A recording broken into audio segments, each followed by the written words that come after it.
President Trump called Tuesday for all civilized nations to unite against terrorism and obliterate this evil ideology, citing the deadly Manchester attack to underscore the central message of his foreign trip as he concluded a visit to the Holy Land.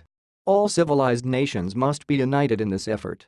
This trip is focused on that goal, Trump said at the Israel Museum in Jerusalem after meeting earlier with Palestinian President Mahmoud Abbas in the West Bank. The president spoke after a suicide bomber killed 22 and injured at least 59 at an Ariana Grande concert in the UK. The president held a phone call Tuesday morning with British Prime Minister Theresa May to discuss the wanton and depraved attack, according to the White House, and will take his message later this week to meetings with NATO and G7 leaders.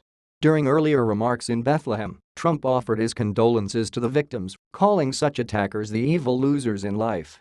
As leaders around the world joined May in condemning the horror targeting young concertgoers, Trump reiterated a message he has been delivering across the Middle East since Saturday, that common threats are uniting countries and peoples with historic differences.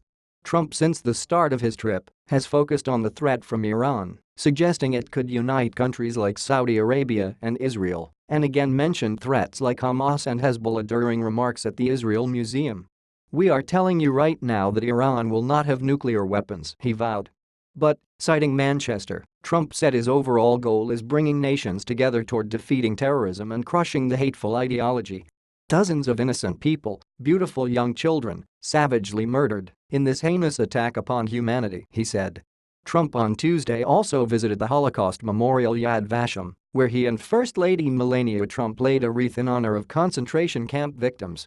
Before leaving for Rome and the Vatican, where Trump plans to meet with Pope Francis, Trump plugged the possibility of a long-awaited Israeli-Palestinian peace deal.